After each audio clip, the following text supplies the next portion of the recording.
when I walk around in my normal day, when I think of sleep orchestration, to me, it's about my larger self coordinating my day to a degree in order to put things in front of me that I need to address. And it will keep doing that over and over and over again. The universe will put things in front of you? Yeah. I do. And if I don't deal with them, then they come up again and again and again. And the process of dealing with them... Well, your vibration is where you last left it. But we are not proponents on... We think it would be just fine to let some of those old, unpleasant pipes that were leading to old, unpleasant experiences close up from neglect. Yeah. You can't get to the bottom of anything. There's no bottom. So the more you try to address it, the more you just open the pipe and lead to it, you see. And so we think that since you have access to things that feel good, if we were standing in your physical shoes, that's what we would reach for. So tell us again, what did you mean? Because you had a very strong point that you were making that we did our best to derail, but didn't quite. So we want to hear it again. Okay. There are things that happen that I have to deal with that if I don't deal with... No. I keep presenting these things to myself because they're important, then I really want to work them out. And then sometimes I avoid them, and sometimes I'm ready for it, and I just go, all right. And then they just dissolve, and I move forward, and I have a really good experience. Right. So what kinds of things do you mean, for example? Relationships with people, mainly. It's the way when things come up in a relationship, if it feels negative, that I see it as a positive thing that I've literally created rather than something that someone's forced upon me. So I basically take ownership of my life because I believe that I literally am creating. Well, we don't disagree with anything that you're saying. We're just only wanting to insert the getting on the high-flying disc before you engage, because what we notice is that once you are consistently doing that, and once that's what matters most to you, and once you are willing to not visit with that friend because it commonly doesn't make you feel very good, or not, you take a different route to work because that one is congested, or in other words, you're literally doing the things that make you feel the best. You are setting yourself up for success in the sense that you are doing success, meaning, and the only success that we were asking you to reach for is that emotional success of finding the high-flying disc. So you've just given it your attention for a while until you're accomplishing it on a really steady basis. And what you begin to notice is that those issues resolve themselves. Because who you are and what you want is so known by the source within you that when you find steady resonance with all of that, so that you are blended with that non-physical mind, then the inspiration, the things that occur to you, the timing of your conversations, the timing of your phone calls, the timing of your entry into everything is just inspired from that broader perspective. You see, we haven't talked about this as clearly today, and let's take a moment and do it. The process of deliberate creation, of any creation, but we want to talk about deliberate creation. There are 3 steps to it. Step 1 happens automatically because the exposure to life just causes you to identify a clearer and clearer desire. So that's step 1. It happens automatically by being focused in this time-space reality. You can't stop it. You really can't even do that much to enhance it. It's just a byproduct, as you just eloquently said, of your life experience. So off goes the expanded version of you, which begs the question, how close to the expanded version of you are you? But we'll save that question for a moment. Step 2 is source becomes the vibrational equivalent of your expansion. So vibrationally speaking, you've already taken that expansion, that interdimensional thing that you were talking about doing while you're sleeping. You become that non-physical version. You know it, you own it vibrationally. But that is the non-physical version of you, which you have options of all day long of being a vibrational match to or not. So that's step 3. You have the option of being a vibrational match to this non-physical version when you wake up or not.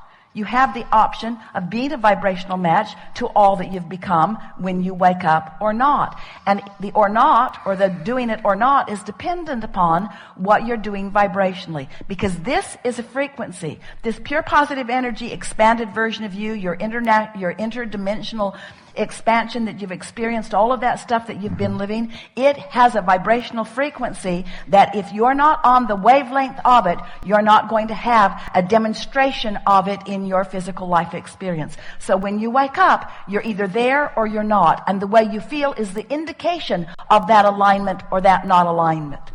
As soon as you wake up, you're there. Just for a moment, you're there. You're just there for a moment. And if you can acknowledge, I'm there, I don't really know what that means, I don't know how long I'll be here, but I accept that I am the non-physical equivalent of this pure positive energy. Now, if you've been listening to us for a while, then you could jump in with some things like, which means today's going to be a really good day. And today I'm going to have clarity that is really superb. And I'm expecting lots of wonderful rendezvous with lots of people. And I'm really happy to be alive in my physical body. I'm glad to do the physical part that I came here to do, and I'm so excited that I have this non-physical backup and all this non-physical energy.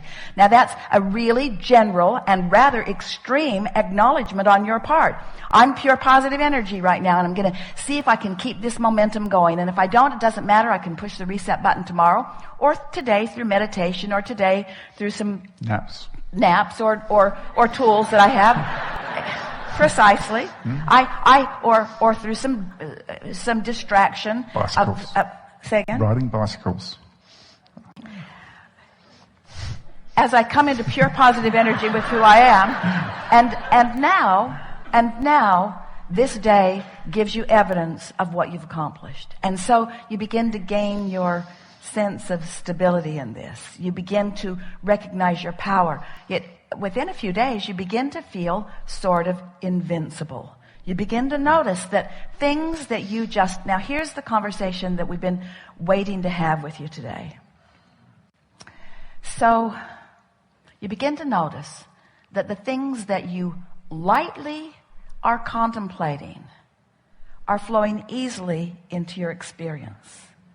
Because in the light feeling, in the absence of effort feeling, in the light, so light, maybe it's because it's unimportant.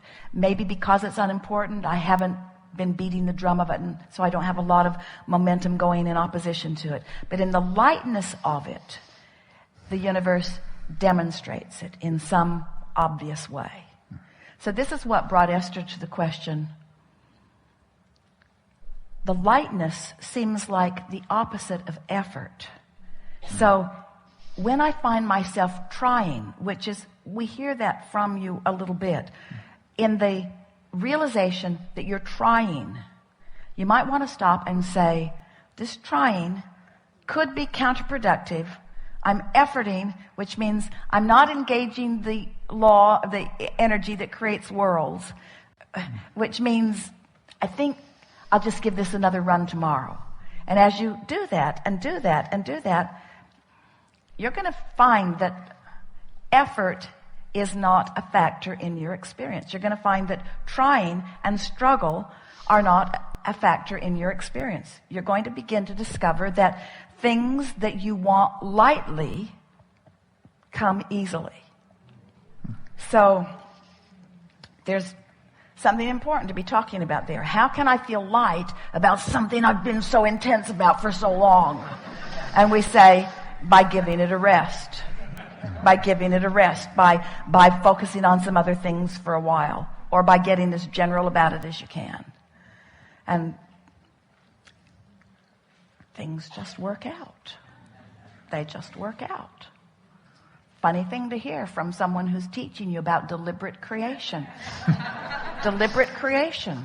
Deliberate creation is about tuning your frequency. Deliberate creation is about feeling your emotions and knowing what they're telling. Deliberate creation is about understanding the relationship between who you really are and what you really want and what you're doing right here and now. Deliberate creation is about chilling out so that there's no resistance and then focusing. It's about tending to the frequency first and then applying the thought. Oh, all right now. Integrity. Abraham, you said that I think and then I feel. So, are you actually taking thought back to the element of frequency? Yep. Can you find a frequency without a thought? Can you feel the frequency of love? Can you feel the frequency of love? Now, don't get carried away about who you love or who you loved or anything like that. Just feel the frequency of love. Can you feel the frequency of love? Can you feel the frequency of enthusiasm? Can you feel the frequency of fun? So it's possible to feel a frequency by interpreting it through emotion in a sort of thoughtless place. That's all we're asking you to do. That's the thing to do first thing in the morning. Wake up and enjoy the non-thought. Don't be too quick to try to figure out what this day means and where you have to go and what you have to do. Just give yourself, if you can, 68 seconds of just basking in the energy, in the non-action, non-verbal, even non-thought vibrational frequency. Just give it a chance and see what happens. And then watch how the thoughts begin to follow suit. It is our promise to you. Get that momentum going and you'll be off on the right foot. And as soon as tomorrow, you'll have a day unlike any other day that you've ever had. We're not kidding you. Give it a month and you'll feel absolute control of your experience. And when people see the difference in the way you feel, they'll say, "What are you doing?" And you say, "It's kind of hard to describe. I'm doing a lot less than I've ever done before." Well, what do you mean? "Well, I'm focused upon the way I feel." Well, what does that mean? It means I don't want to talk about this with you anymore. There's a really good chance you're going to talk me off my high-flying disc. Well, what are you smoking? Well, it's not like that. This is a non-drug high. It's a non-drug alignment. It's alignment that has always been there for me that now I'm consciously tapping into. It's alignment that I've been stumbling on all my life, just didn't know how to maintain it.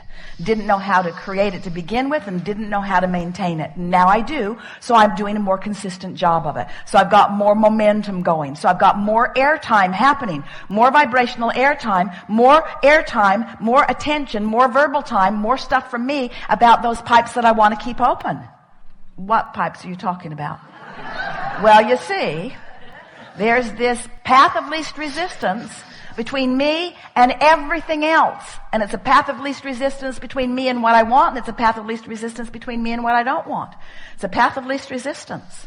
And I'm just keeping the pathway open on the things that I care about. Well, how do you know the difference? Things I care about that I really want feel good to me when I think about them. When I'm focused upon what I want, it always feels good.